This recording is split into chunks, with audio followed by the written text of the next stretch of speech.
Good evening everyone. ఎలా ఉన్నారు? I hope your all doing well. Welcome to T1 academy current affairs classes. ఈరోజు current affairs క్లాసెస్లో భాగంగా మనం న్యూస్లో ఉన్న కొన్ని ముఖ్యమైన అంశాల గురించి చర్చించుకుందాం. అవేంటంటే ఫస్ట్, జాబ్ క్యాలెండర్కి సంబంధించింది న్యూస్లో ఉంది. ఇది ఎగ్జామ్స్ రాబోయే టీఎస్పీఎస్ ఎగ్జామ్కి ప్రిపేర్ అవుతున్న వాళ్ళకు చాలా చాలా ఇంపార్టెంట్. మరి జాబ్ క్యాలెండర్ కి మొన్నటి వరకు ఉన్న అడ్డంకులన్నీ ఒక్కొక్కటిగా తొలగిపోతున్నాయి. ఎస్సీ క్రిమిలేయర్ కి సంబంధించిన ఇష్యూ సార్ట్ అవుట్ అయ్యింది.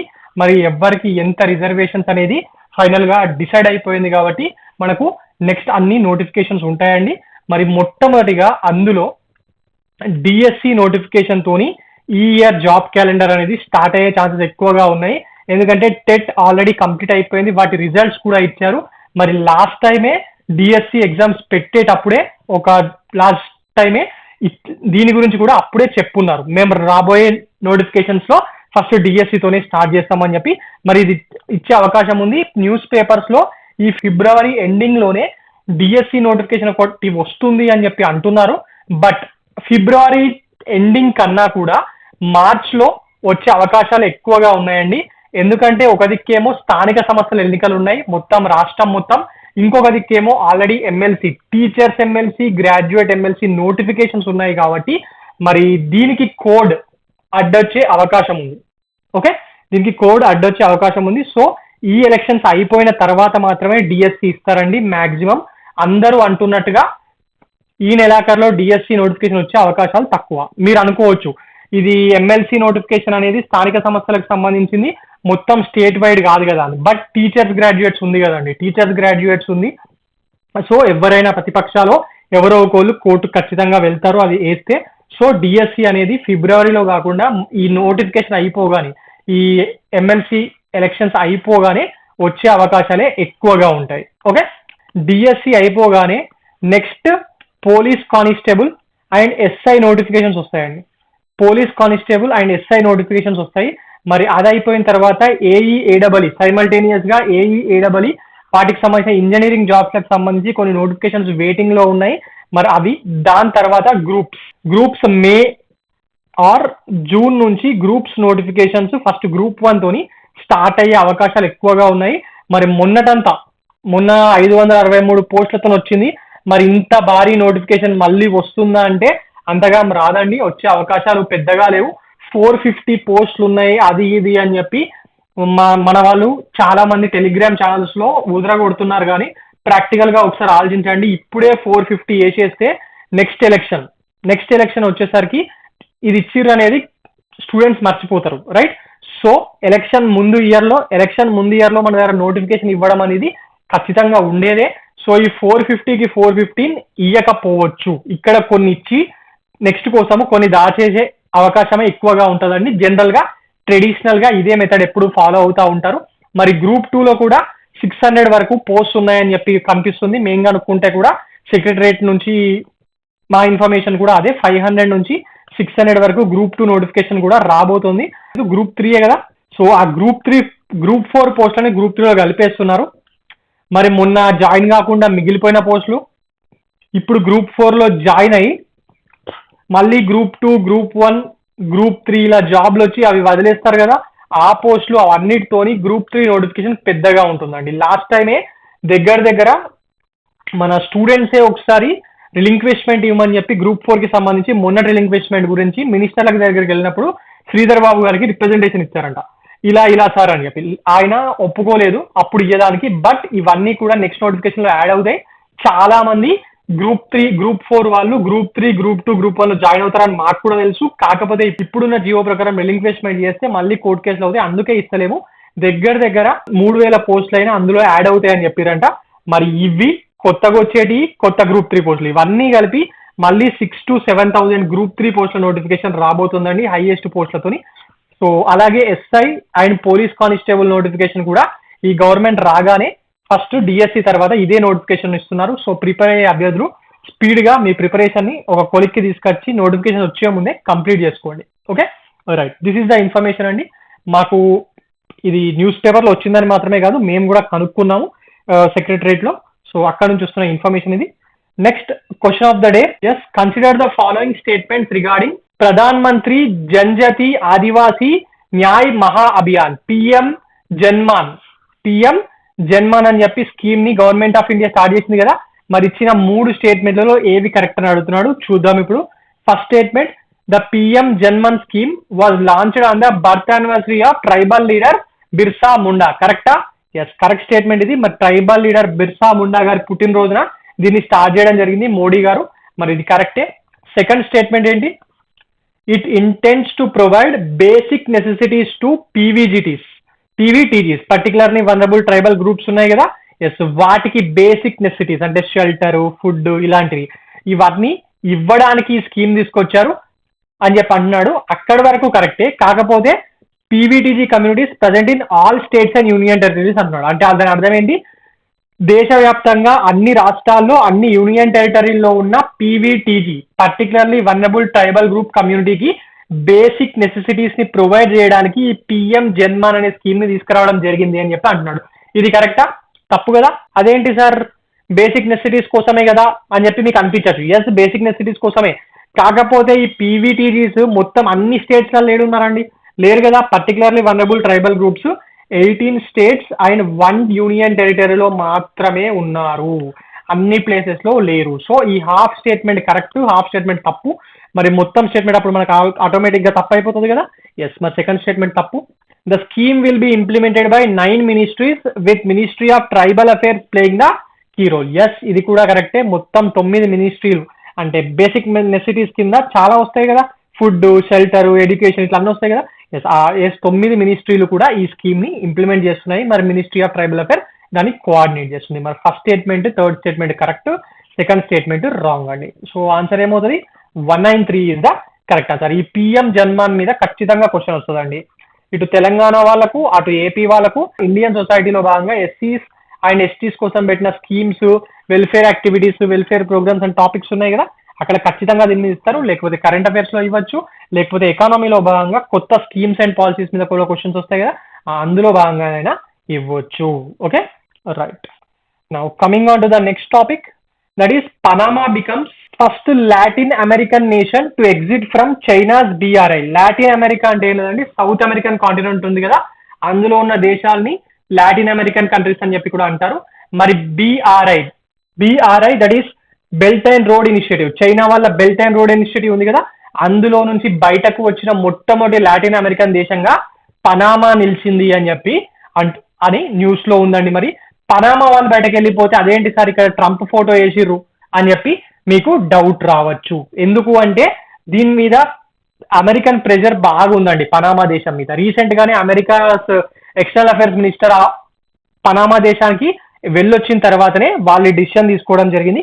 అందువల్లనే ఈ Panama to ditch BRI, Trump 1 China 0 అని చెప్పి హెడ్డింగ్స్ మనకు న్యూస్ పేపర్ లో కనిపిస్తున్నాయి.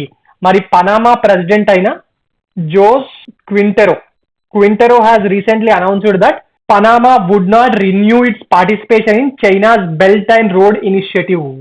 మేము ఆల్రెడీ వాళ్ళు అందులో ఉన్నారు, మరి మేము ఈ సంవత్సరం రెన్యువల్ చేసుకోవట్లేదు, మేము అందులో నుంచి బయటకు వచ్చేస్తున్నాము అని చెప్పి ఆయన ప్రకటించడం జరిగింది. Okay, so what is this BRI? అసలు బిఆర్ఐ ఏంటి? It is a global infrastructure programme అండి. చైనా వాళ్ళు వేరే వేరే దేశాల్లో షిప్స్, రోడ్స్ యాక్టివిటీస్ లో ఇన్ఫ్రాస్ట్రక్చర్ ని డెవలప్ చేసుకోవడానికి డబ్బులు స్పాన్సర్ చేస్తూ ఉంటారు, వడ్డీకేనండి, ఫ్రీగా ఏం కాదు. Okay, so this is a global infrastructure programme. Okay, మరి రీసెంట్ గానే యుఎస్ సెక్రటరీ ఆఫ్ స్టేట్ అనొచ్చు, లేకపోతే మనం ఎక్స్టర్నల్ మినిస్టర్ అంటాం కదా. ఎస్, మరి రీసెంట్ గా ఎన్నికైన ఎక్స్టర్నల్ మినిస్టర్ ఎవరండి యుఎస్ఏకు? Marco Rubio. ఈయన మా పనామాకి వెళ్ళొచ్చిన తర్వాతనే వాళ్ళు ఈ డిసిషన్ తీసుకోవడం జరిగింది. పనామా వాళ్ళు ఇక్కడ ఉంది కదా. ఓకే, పనామా వాళ్ళు 2017లో ఈ బిఆర్ఐలో జాయిన్ కావడం జరిగింది. బేసిక్ గా ఈ బిఆర్ఐ అనేది ఈ మధ్య కాలంలో స్టార్టింగ్ లో 1-2 ఏళ్ళు బాగానే ఉండేయండి, దాని తర్వాత నుంచి చాలా క్రిటిసిజం ఫేస్ చేస్తుంది. ఎందుకంటే ఈ దీని కింద అప్పిస్తారు కదా, కాస్ట్ ఆఫ్ ద ప్రాజెక్ట్స్ అనేటివి చాలా ఎక్కువ అవుతున్నాయి. ఎవరైతే ఫర్ ఎగ్జాంపుల్ మన శ్రీలంకనే ఉంది, వాళ్ళు ఆ హంబన్ తోట కోసం ఇంకో దానికోసము ఈ చైనా బ్యాంకుల దగ్గర తీసుకున్న అప్పుకి దీని కింద సంవత్సరాలు వడ్డీలు కడుతున్నారు కదా, చాలా హై వడ్డీలు పడుతున్నాయి అని చెప్పి రీపేయింగ్ లోన్స్ చాలా ఎక్కువ అయిపోతున్నాయి. మరి కంట్రీస్ చాలా ఇబ్బంది పడుతున్నాయి అని చెప్పి మనకు న్యూస్ లో ఇన్ఫర్మేషన్ ఉంటుంది కదా. ఎస్, మరి అందువల్ల కూడా చాలా కంట్రీస్ ఇందులో నుంచి బయటకు వచ్చేయడం జరుగుతుంది. ఓకే, ఈ ఇనిషియేటివ్స్ కి ఎప్పటి నుంచి అయితే క్రిటిసిజం పెరిగిందో because of the high cost of the project many countries started opting out. మరి మన ఇండియా సంగతి ఏంటి? ఇండియా అసలు జాయినే కాలేదండి. ఎందుకు ఇండియా ఇందులో జాయినే కాలేదు? ఎందుకు? సిపిఈసి కదా. Yes, CPEC China Pakistan economic corridor. మరి మన పిఓకే పాకిస్తాన్ ఒక్యుపైడ్ కాశ్మీర్, మన ఇండియాలో ఉండాల్సిన దాన్ని పాకిస్తాన్ వాళ్ళు ఒక్యుపై చేసుకున్నారు కదా. ఎస్, ఆ ప్రాంతం గుండా ముఖ్యంగా గిల్జిత్ బలిస్తాన్ ఏరియా గుండా ఈ సిపిఈసి వెళ్తున్న కారణంగా ఇండియా దీని మీద వ్యతిరేకత చూపుతూ జాయిన్ కాలేదు. మరి అసలు ఈ బెల్ట్ అండ్ రోడ్ ఇనిషియేటివ్ అంటే ఏంటి? ఇందాక చెప్పాను, గ్లోబల్ ఇన్ఫ్రాస్ట్రక్చర్ ఇనిషియేటివ్ అని చెప్పాను కదా. సో దీన్ని చైనాకు చెందిన వాళ్ళ ప్రెసిడెంట్ జీ జిన్పింగ్ 2013లో స్టార్ట్ చేయడం జరిగింది. Basical is a global infrastructure development and investment project. ఇందాక చెప్పాను కదా. Yes, aimed at enhancing China global influence. మరి గ్లోబల్ రీచ్ ఉందా దీనికి? ఎస్, ఉండిందండి. ఎందుకంటే ఇందులో దగ్గర 140 కంట్రీస్ ఇందులో జాయిన్ కావడం జరిగింది. 140 కంట్రీస్ వరకు ఇందులో జాయిన్ కావడం జరిగింది. మరి as a result China has become one of the major trading partner for many of these countries. మరి మేజర్ ట్రేడింగ్ పార్ట్నర్ అయ్యింది. మరి అవడం వల్ల వాళ్ళకేం లాభము? ఈ టోటల్ వరల్డ్ లో జరిగే ట్రేడ్ వాల్యూమ్ అనేది ఉంటుంది కదా, అది చైనా నుంచి ఎక్కువగా వెళ్ళడం స్టార్ట్ అయింది. మరి చైనా గ్లోబల్ ఇన్వెస్ట్మెంట్ కి ఒక డెస్టినేషన్ గా కావడం కూడా ఈ belt and road initiative programme తీసుకొచ్చిన తర్వాత ఎక్కువగా జరిగిందండి.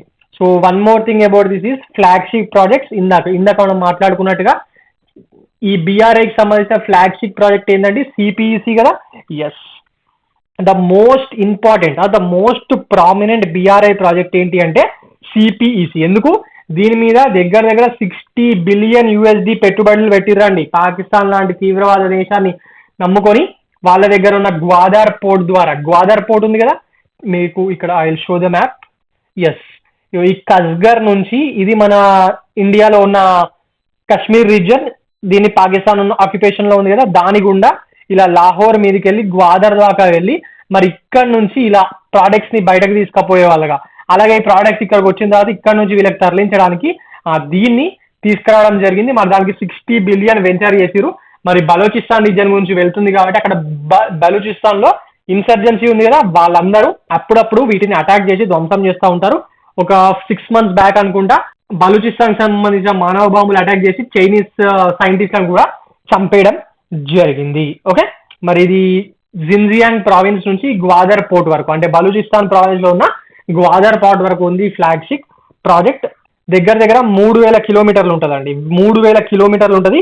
మరి దీంట్లో భాగంగా ఇన్ఫ్రాస్ట్రక్చర్ ప్రొవైడ్ చేయడానికి రోడ్స్, రైల్వేస్ అండ్ చుట్టుపక్కల ఏరియాలో ఎనర్జీ ప్రాజెక్ట్స్ ని కూడా చైనా వాళ్ళు డెవలప్ చేయడం జరిగింది. ఓకే, బట్ స్టిల్ ఇది ఒక వైట్ ఎలిఫెంట్ లాగా అయిపోయింది సిపిఈసి అనేది, ఎందుకంటే సెక్యూరిటీ ఇష్యూస్ అండి. Okay, right. అండ్ రీసెంట్ గా ఏ కంట్రీ అందులో నుంచి బయటకు వెళ్ళిపోయింది అంటే ఇటలీ. అంటే పనామా కన్నా ముందు Italy has withdrawn from BRI in 2023. Starting లో యూరోపియన్ నేషన్స్ చాలా జాయిన్ అయ్యాయండి, బట్ మెల్లమెల్లగా అవి కూడా వెళ్ళిపోవడం స్టార్ట్ అవుతుంది. Okay, right. నా బేసిక్ థింగ్ అబౌట్ పనామా, మనం అప్పటి నుంచి పనామా అంటున్నాం. మరి పనామా ప్రెసిడెంట్ ఎవరు? Jose Quintero. వాటి క్యాపిటల్ సిటీ పనామా సిటీ. మరి కరెన్సీ పనామియన్ బలోబా. మరి ఈ పనామా దేశం ఇంకో విషయాన్ని కూడా న్యూస్ లో ఉంది. ఏంటండి? ఆ పనామా కెనాల్ ఉంది కదా, దాంట్లో ఫ్రీగా వాడుకోవడానికి యుఎస్ వాళ్ళకు పర్మిషన్ రావడం జరిగింది. మరి ట్రంప్ వచ్చిన తర్వాత చాలా గొడవ చేసేసరికి వాళ్ళు పర్మిషన్ ఇచ్చారు. Okay, right. సో ఇంకేమున్నా ఇందులో మనం మాట్లాడుకోవడానికి? Yes, what are the important points till now we have discuss the topic, right? What are the important points regarding this project? First heading, Panama becomes the first Latin American nation to exit from the Chinese BRI. Question can be asked on this. So which Latin American country has recently come out of BRI అని చెప్పి అడుగుతారు. That is Panama. Okay, and who is the president of Panama? Jose Quintero. And one more thing is that CPEC also is very important. And the other thing is Italy is also a country which has latestly withdrawn from BRI. All these points are very very important అండి. ఇలాంటి వాటి మీద questions వస్తాయి. First last international relations లో భాగంగా మరి China మన శత్రు దేశం కాబట్టి మరి వాటి మీద కూడా మన ఎన్ని కంట్రీ కాబట్టి దాని మీద క్వశ్చన్స్ మనకు ఎగ్జామ్ లో అడుగుతా ఉంటారు. Okay, right. Yeah you can see this map అండి. ఇది చైనా వాళ్ళు తీసుకొచ్చిన సిల్క్ రూట్ ఆర్ ఈ బిఆర్ఐ ఇనిషియేటివ్ కింద వాళ్ళు చేసిన ప్లాన్ ఇది. ఇక్కడ ఇదేమో సిల్క్ రూట్ అండి. ఒకప్పుడు ఓల్డ్ సిల్క్ రూట్ ఉంటుండే కదా మన కుషాన్ల టైంలో. ఎస్ అదే ఇది. సారీ, అందాద ఆ రూట్ ద్వారా ఇప్పుడు కొత్తగా వేసిరు వీళ్ళు. ఈ కలర్ లో కనిపిస్తుంది కదా ఇది. ఇంకోటి ఏమో maritime silk route. Maritime silk road ఈ బ్లూ కలర్ లైనింగ్స్ ఇలా వేసిరు. మరి ఏమో చైనా పాకిస్తాన్ కారిడార్. ఇదేమో China Pakistan corridor. Okay, this route is important అండి. ఎక్కడ నుంచి ఎక్కడ కనెక్ట్ అవుతుంది. ఈ డిజిబోటి ఉంది, ఇది ఇక్కడ కనెక్ట్ అవుతుంది కదా అని చెప్పి వీళ్ళు ఏం చేసారు, సముద్ర దొంగలకు ప్రాబ్లం లేకుండా ఈ డిజిబోటి దగ్గర వీళ్ళ సైనిక స్థావరాన్ని కూడా పెట్టుకోవడం జరిగింది.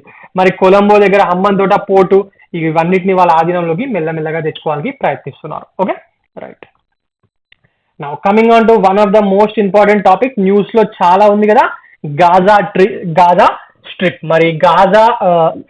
మరి ఇజ్రాయెల్ పాలస్తీనా గొడవల్లో ఈ గాజా ట్రిప్ సర్వనాశనం అయిపోయింది. మరి దగ్గర దగ్గర 40,000 మంది చనిపోయారు, లక్షలాది మంది నిరాశ్రయులు అయ్యారు. మరి ఈ గాజా ట్రిప్ చాలా రోజుల నుంచి న్యూస్ లో ఉంది. మరి ఇప్పుడు మళ్ళీ న్యూస్ లోకి వచ్చింది. ఎందుకు? ట్రంప్ వల్ల. ఏం చెప్పిండు ట్రంప్ స్టేట్మెంట్ ఏంటంటే దీని మీద, గాజాను సొంతం చేసుకుంటాం. అమెరికా అధ్యక్షుడు డొనాల్డ్ ట్రంప్ గారు మళ్ళీ ఒక సంచలన ప్రకటన చేశారు. సంచలనాల మీద సంచలనాలు సృష్టిస్తుండే కదా.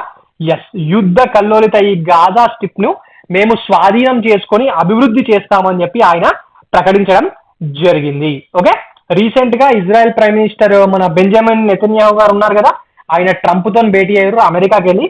అప్పుడు సంయుక్త విలేకరుల సమావేశంలో ఈ స్టేట్మెంట్ ని మిస్టర్ ట్రంప్ చేయడం జరిగింది. ఏమని చెప్పింది ఇందులో?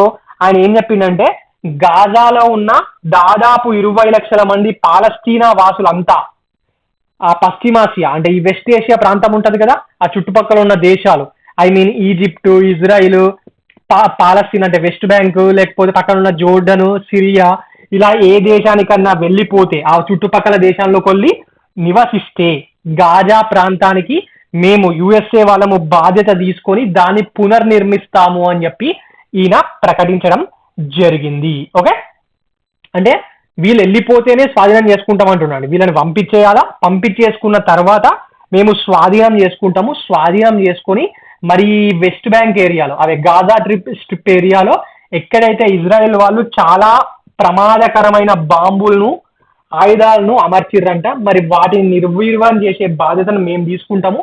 అలాగే ఇప్పటి వరకు ఇజ్రాయెల్ చేసిన దాడుల వల్ల నామరూపం లేకుండా నాశనం అయిపోయిన ఆ గాజా సిటీని, ఆ ఏరియా మొత్తాన్ని మేము మాత్రమే మళ్ళీ పునర్నిర్మించగలం, మరి మేమే నిర్మిస్తామని చెప్పి ఈయన ప్రకటించడం జరిగింది. ఆ పునర్నిర్మాణం వీళ్ళు మళ్ళీ మొత్తం రీకన్స్ట్రక్షన్ చేసిన తర్వాత ఇప్పటి వరకు ఉన్న పాలస్తీనా వాసులు వాళ్ళని బయటకు వెళ్ళిపోమని చెప్పిండు కదా, వాళ్ళు తిరిగి రావచ్చు. మరి వాళ్ళతో పాటు యువ ప్రపంచ ప్రజలందరికీ కూడా దాన్ని ఒక గిఫ్ట్ గా మేము ఇస్తాము అని చెప్పి ఈయన ప్రకటించడం జరిగింది. మరి ఇది పాజిబుల్ అవుతుందా అండి? ఇంకో 4 ఏళ్ళే ప్రైమ్ మినిస్టర్ ఉంటాడు, ప్రెసిడెంట్ ఉంటాడు యుఎస్ కి. మరి 4 ఏళ్ళలో ఇదంతా చేస్తాడా? చేయలేడు కదా, ఒక పాయింట్. రెండోది, యుఎస్ లో ఉన్న ట్రంప్ చెప్పగానే పాలస్తీన్లో ఉన్న ముస్లిమ్స్ ఆర్ పాలస్తీనియన్స్ అందరూ గాజా వదిలిపెట్టి వెళ్ళిపోతారా? వెళ్ళిపోరు కదా, రెండో పాయింట్. మూడో పాయింట్ ఏంటి? హమాస్ మొత్తం నాశనం అయిపోయిందా? ఈ గాజా స్ట్రిప్ ని రూల్ చేసేది హమాసే కదా, అది మొత్తం సర్వనాశనం అయిపోయిందా? ఒక్క హమాస్ లో ఒక్క మిలిటెంట్ కూడా మిగలకుండా వాళ్ళందరూ చచ్చిపోయారా? కాదు కదా. ఇప్పటికీ ఇజ్రాయెల్ తోని వాళ్ళు చర్చలు జరుపుతున్నారు కదా, బందీల విడుదల ఇదంతా. సో హమాస్ ఇంకా బతుకున్నట్టే కదా, అండర్ గ్రౌండ్ టనల్స్ వాళ్ళ చేతుల్లోనే ఉన్నాయి కదా ఇంకా చాలా. మరి ఈయన చెప్పిన ఇప్పటి వరకు మనం మాట్లాడుకున్న పాయింట్స్ ట్రంప్ ఏవైతే అనౌన్స్ చేసిండో అవి సాధ్యమయ్యే ఛాయిసెస్ ఉన్నాయా? లేవు కదా. ఎస్, అదొక పాయింట్. ఇంకోటి ఏంటి, ఈయనకు మిత్ర దేశాలు ఈ ఇజ్రాయెల్ గాజా చర్చల్లో మధ్యవర్తిత్వంగా యుఎస్ఏతో పాటు ఈజిప్ట్, ఖతారు మధ్యవర్తిత్వం వహిస్తున్నాయి. ఆ 2 దేశాలు కూడా ట్రంప్ చెప్పిన ప్రతిపాదనని తిరస్కరించాయి. అలాగే మిడిల్ ఈస్ట్ లో యుఎస్ఏ ఫ్రెండ్స్ అయిన సౌదీ, ఇలాంటి దేశాలు, మరియు యూరోపియన్ ఫ్రెండ్స్ ఫ్రాన్స్ కానీ, జర్మనీ కానీ, యూకే కానీ, ఇవన్నీ కూడా మొత్తం అందరికందరూ ఈయన చెప్పిన దాన్ని ఖండించడం జరిగింది. ఆస్ట్రేలియా వాళ్ళుగా, రష్యా, చైనా అయితే ఆటోమేటిక్ గా ఖండిస్తారు అనుకోండి. ఇది అందరూ కూడా ఖండించారు. ఒక్క నెతన్యాహు మాత్రమే ఈ స్టేట్మెంట్ ని యాక్సెప్ట్ చేసిండండి. ఎందుకంటే ఆయనకు అవసరం కదా, ఆయన దేశం కోసం ఆయన చెప్పాడు. ఓకే, సో మరి గాజా ట్రిప్ మనకు న్యూస్ లో ఉంది. మరి ఇప్పటి వరకు మనం మాట్లాడుకున్న పాయింట్స్ ఇంపార్టెంట్ అండి. అలాగే గాజా గురించి కొన్ని బేసిక్ పాయింట్స్ కూడా మనం చూడాలి. గాజా ఇది మొత్తము దగ్గర దగ్గర 365 కిలోమీటర్లు ఉంటుందంట. మరి మన హైదరాబాద్ కన్నా చిన్న ఏరియా. మెడిటేరియన్ సీ ఒక దిక్కు, ఇజ్రాయెల్ 2 దిక్కులు, ఇంకో దిక్కున ఈజిప్టు, ఇట్లా 4 దిక్కులు, 3 దిక్కులు కంట్రీస్, ఒక దిక్కు సముద్రంతో కవర్ అయి ఉంటుంది గాజా. మరి దీనికి there are 3 functional boundaries crossings between Gaza and outside world. గాజా నుంచి బయటకు రావాలంటే ఒకటేమో మెడిటేరియన్ సీ ద్వారా, ఇక్కడ నుంచే ఇరాన్ వాళ్ళు హమాస్ కి, హెజ్బోల్లా వాళ్ళు హమాస్ కి మొత్తం ఆయుధాలు ఇక్కడ నుంచే సప్లై చేసేవాళ్ళు. మరి ఇంకో 3 రోడ్స్ ఉన్నాయి బయట ప్రపంచంతో కలవడానికి. ఒకటేమో రఫా క్రాసింగ్, ఈజిప్ట్ నుంచి హ్యుమానిటేరియన్ ఎయిడ్ అంతా కూడా ఇక్కడ నుంచి వెళ్తుంది. మన ఇండియా కూడా మన హ్యుమానిటేరియన్ ఎయిడ్ పంపించింది కదా, అది కూడా ఈజిప్ట్ తో కనెక్టివిటీ ఉన్న రఫా క్రాసింగ్ ద్వారానే పాలస్తీనాకు వెళ్ళడం జరిగింది. అలాగే Karim Abu Salem crossing and erase crossing అని చెప్పి 2 ఇజ్రాయెల్ ద్వారా దీనికి దారులు ఉన్నాయి. ఓకే, దిస్ ఈజ్ ఇంపార్టెంట్ అండి, ఎందుకంటే ఆల్రెడీ ఎగ్జామ్స్ లో క్వశ్చన్స్ చాలా సార్లు అడిగారండి. మొన్న కూడా తెలంగాణ ఎగ్జామ్స్ లో కూడా గ్రూప్ 2 లో మ్యాప్ పాయింటింగ్ లో భాగంగా దీని మీద క్వశ్చన్స్ వచ్చినాయి. ఆ ఇజ్రాయిల్, పాలస్తీనా, దీని చుట్టుపక్కల ఉన్న దేశాలకు సంబంధించి, అలాగే యూపీఎస్సీలో కూడా చాలా సార్లు అడిగారు. మరి మళ్ళీ కూడా వీటి మీద అడుగుతారు, ఇప్పుడు న్యూస్ లో ఉంది కాబట్టి. Okay, right. Now coming on to the next question. United Nations Human Rights Council, UNHRC news లో ఉంది. ఎందుకు న్యూస్ లో ఉంది?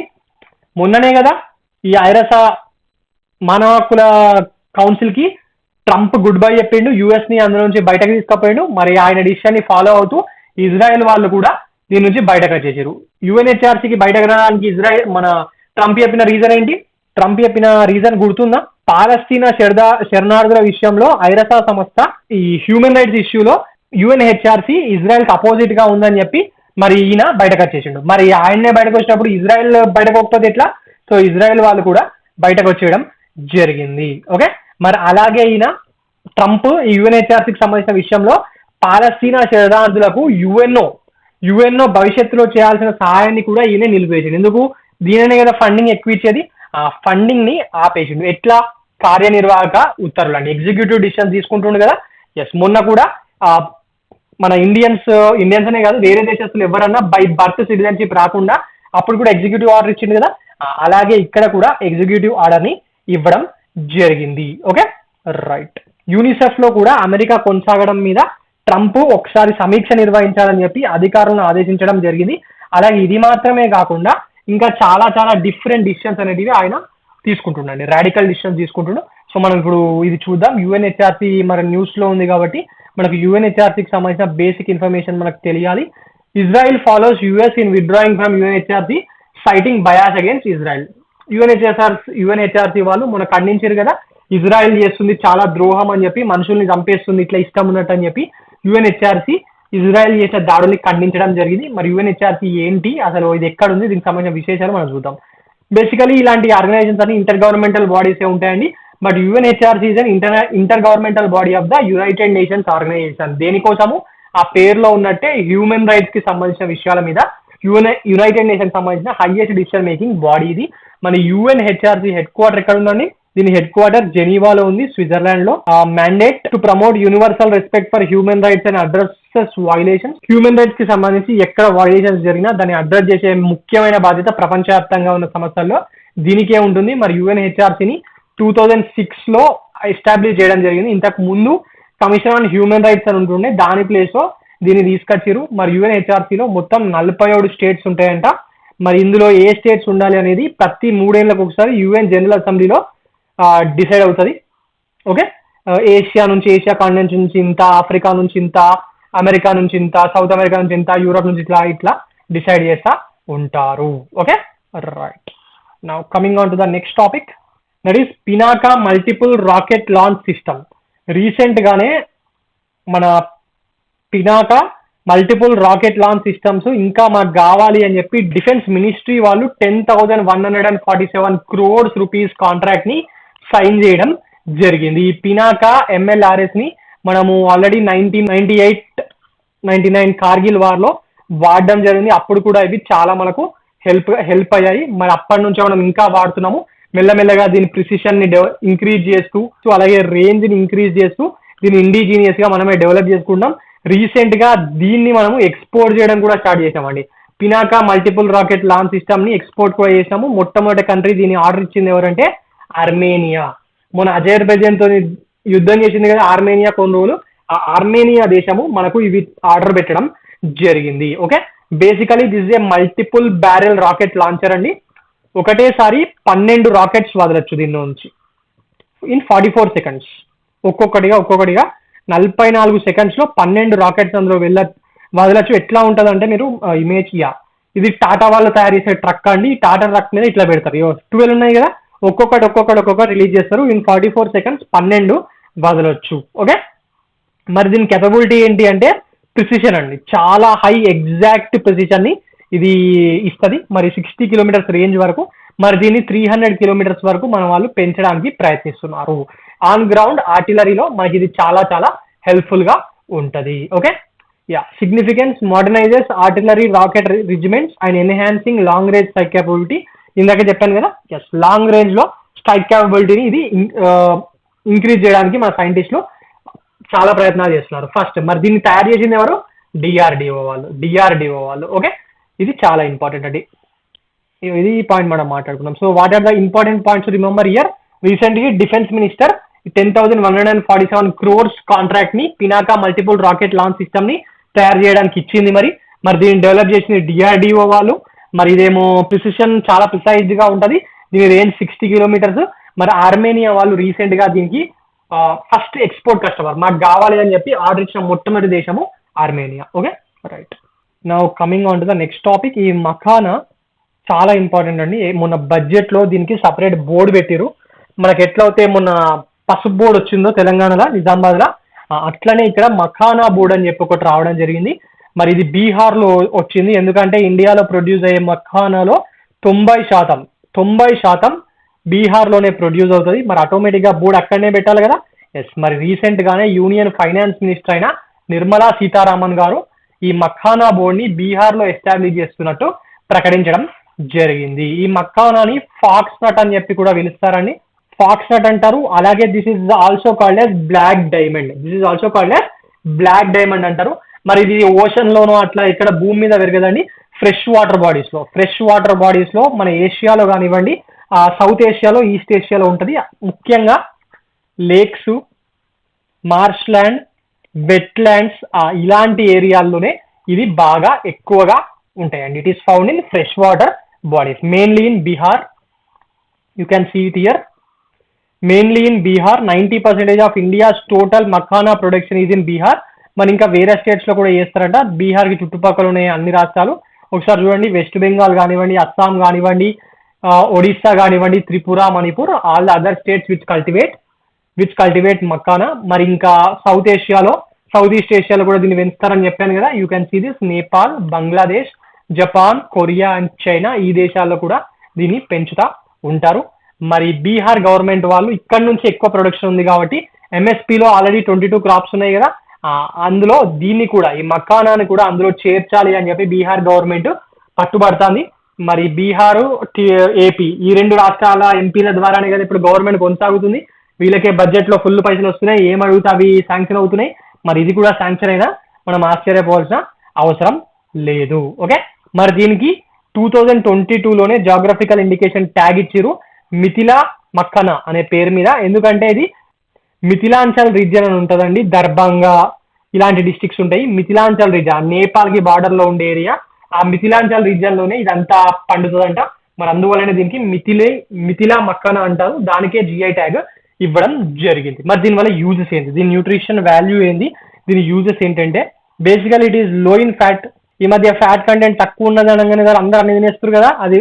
సో మరి ఇది కూడా ఫేమస్ నార్త్ లో. Makhana is low in fat, high in carbohydrates and it is a good source of protein. మరి దీన్ని ట్రెడిషనల్ మెడిసిన్ లో కూడా వాడతారంట.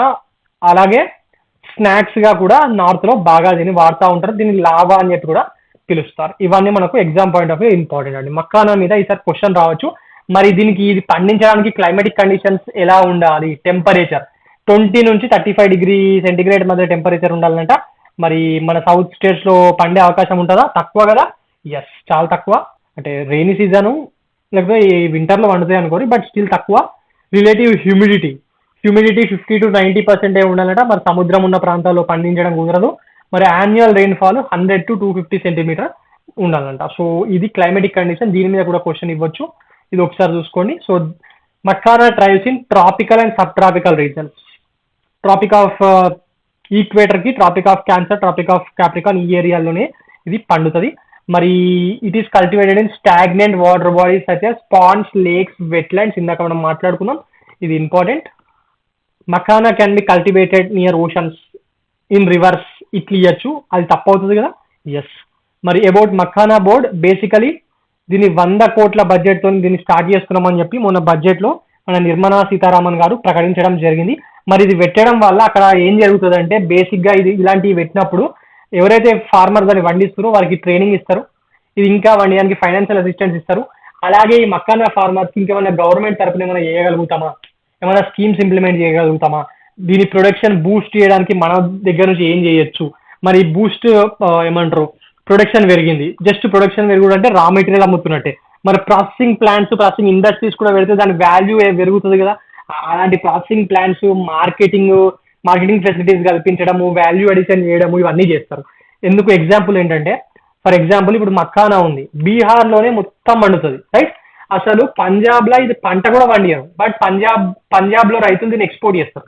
ఎట్లా తెలుసా, ఆడ ప్రాసెసింగ్ అండ్ వాల్యూ అడిషన్ బాగున్నది, ఇక్కడ నుంచి కొనుక్కపోయి ఆడ ఇండస్ట్రీ పెట్టి, ప్రాసెసింగ్ ఇండస్ట్రీ పెట్టి దాని నుంచి ప్రాసెస్ చేస్తారు పంజాబీ ఫార్మర్స్. మరి బీహార్ ఫార్మర్లు ఏమో జస్ట్ పంట పండించి వదిలేస్తా ఉంటారు. మరి మక్కానా బోర్డు పెట్టడం వల్ల బీహార్కి ఇప్పటి వరకు ఎక్స్పోర్ట్ విషయంలో ఏవైతే ఛాలెంజెస్ ఎదురవుతున్నాయో అవన్నిటినీ కూడా అది దాటేసే అవకాశాలు ఉంటాయి. ఒకసారి చూడండి, although Bihar is the largest producer, Punjab and Assam are the largest exporters of makhana. వీళ్ళు ఎక్స్పోర్ట్ చేస్తున్నారంట వేరే దేశాలకు. Punjab does not even cultivate makhana yet leads in exports due to better processing infrastructure. ఇందాక నేను చెప్పిన పాయింట్, పంజాబ్ వాళ్ళు అసలు కల్టివేషన్ అయ్యారు మక్కానాని, బట్ స్టిల్ ఎక్స్పోర్ట్ చేస్తారు. ఎందువల్ల, ప్రాసెసింగ్ ఇన్ఫ్రాస్ట్రక్చర్ ఫెసిలిటీస్, ఇండస్ట్రీస్ ఉండడం వల్ల చేయడం జరుగుతుంది. మరి అంటే ఫుడ్ ఇండస్ట్రీస్ అండి, మళ్ళీ ఇండస్ట్రీ అంటే ఇంకేదో అనుకోకండి, ఫుడ్ ఇండస్ట్రీ. బీహార్లో బేసిక్గా ఫుడ్ ప్రాసెసింగ్ యూనిట్స్ లేవు, ఎక్స్పోర్ట్ చేయగలిసిన ఇన్ఫ్రాస్ట్రక్చర్ లేదు, కార్గో ఫెసిలిటీస్ ఉండాలి, అవి ఏవీ లేవు. మరి అవన్నిటినీ కూడా ఈ మక్కానా బోర్డు తర్వాత అటు ఇంప్రూవ్ అయ్యే అవకాశాలు ఎక్కువగా ఉంటాయి. ఇంకొక విషయం ఏంటంటే, ఈ మక్కానా కల్టివేషన్కి సంబంధించి ఇందులో ప్రొడక్టివిటీ తక్కువ ఉంటుందండి. ఎందుకంటే లేబర్ ఇంటెన్సివ్, మొత్తం లేబర్ ఇంటెన్సివ్, ఇది రా మెటీరియల్ లేబర్ ఇంటెన్సివ్, అందువల్ల ప్రొడక్టివిటీ తక్కువ ఉంటుంది, మళ్ళీ ప్రైజెస్ ఎక్కువ ఉంటాయి. అవి అలాంటి వాటిని తగ్గించే విధంగా ఈ మక్కానా బోర్డు వాళ్ళు ఏమైనా ఉపయోగపడతారేమో ఇక చూడాలి. ఓకే. అండ్ ఫార్మర్స్ ఇప్పటి వరకు బీహార్లో దీనికి సంబంధించిన high yielding varieties of seeds తో చేసిన హెచ్వైవి ఉంటాయి కదా, సవర్ణ, వైదేహి అండ్ సబోర్ మక్కానా అవన్నీ ఉన్నాయట. మరి బీహార్లో ఇప్పటివరకు ఇవి ట్రై కూడా చేస్తలేరట. మరి మక్కానా బోర్డు వచ్చిన తర్వాత అది మారుతుందేమో చూడాలి ఇక. ఓకే. సో రైట్, ఇదండి మనము ఇప్పటి వరకు మాట్లాడుకున్నాయి. మరి ఈ రోజు కొన్ని ఎంసీక్యూస్ క్వశ్చన్ చూద్దాం. అవి ఏంటంటే, which organisation inaugurated the largest Hindu temple in South Africa?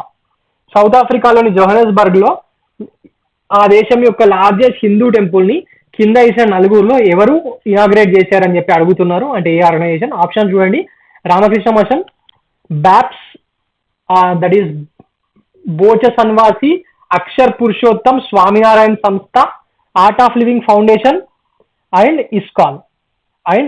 ఈ నాలుగుట్లో ఏదండి జనరల్ గా వేరే దేశాల్లో పెద్ద పెద్ద టెంపుల్స్ ఎవరు కట్టిస్తూ ఉంటారు? బ్యాప్స్ వాళ్ళే కదా. ఎస్, మొన్న యూకేలో కట్టిరు, అంతకుముందు యూఏలోని దుబాయ్లో కూడా కట్టించారు కదా. Yes, BAPS is the correct answer అండి.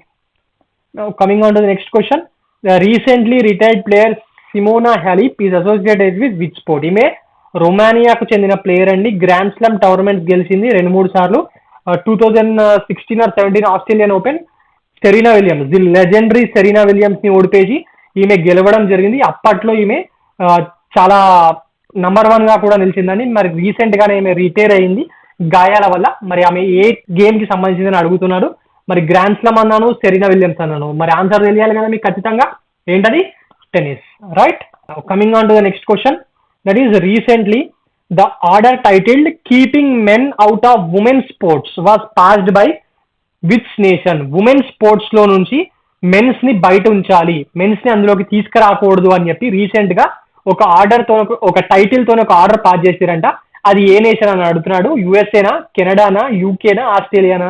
మీకు ఈ టైటిల్ చూడంగానే ఏమనిపిస్తుంది దీని గురించి చదవనోళ్ళకు? అంటే ఆడవాళ్ళు, ఫర్ ఎగ్జాంపుల్ క్రికెట్ ఉంది, మొత్తం ఆడవాళ్ళ క్రికెట్ లో మొగ ఎంపైర్లు ఉండకూడదు, మొగ రిఫరీలు ఉండకూడదు అని చెప్పి అంటున్నారా? అట్లనేనేమో అని ఆలోచిస్తారు. దీని అర్థం అది కాదండి. ఇది యుఎస్ లో కొత్తగా తీసుకొచ్చిండు ట్రంప్ తీసుకొచ్చిండు. ఏంటంటే ఏమని చెప్పిందంటే ఈ మహిళలు మరియు బాలికల క్రీడా విభాగాల్లో ట్రాన్స్జెండర్ ఉమెన్ పాల్గొనకుండా నిషేధించే కార్యనిర్వాహక ఉత్తర్వుల మీద ట్రంప్ రీసెంట్ గా సంతకం చేయడం జరిగింది. ట్రాన్స్జెండర్ ఉమెన్ అంటే మెన్ గా ఉండి ట్రాన్స్జెండర్ గా కన్వర్ట్ అవుతారు కదా ఉమెన్ లాగా, వాళ్ళు ఎవ్వరూ కూడా ఉమెన్స్ స్పోర్ట్స్ లో పాల్గొనకూడదు. యుఎస్ఓలో వాళ్ళకి స్కూల్స్ లో కానివ్వండి, కాలేజెస్ లో కానివ్వండి, state or national international tournaments ఎక్కడ కూడా వీళ్ళని పార్టిసిపేట్ చేయనియకండి. ఎందుకంటే వాళ్ళ వల్ల మగవాళ్ళగా పుట్టి ఆడవాళ్ళలోకి మారిన వాళ్ళ వల్ల ఇక్కడ ఉమెన్ వాళ్ళ కాంపిటీషన్ లో వీళ్ళు గెలవలేకపోతున్నారు, పథకాలన్నీ ట్రాన్స్జెండర్లే కొట్టేస్తున్నారు. సో వాళ్ళని ఆడనీయకూడదు అని చెప్పి యుఎస్ లో ట్రంప్ దీన్ని తీసుకురావడం జరిగింది. అలాగే నెక్స్ట్ ఒలింపిక్స్ లాస్ ఏంజల్స్ లో ఉన్నాయి కదా, అక్కడ కూడా ట్రాన్స్జెండర్స్ ని పాల్గొనకుండా నిషేధం విధించాలని చెప్పి ఇంటర్నేషనల్ ఒలింపిక్ అసోసియేషన్ కి ఈయన లెటర్ కూడా రాయడం జరిగింది. Okay, right. సో ఇదండి ఈరోజు current affairs. For more current affairs like this, please visit T1 Academy and also do subscribe our channel T1 Academy. Thank you.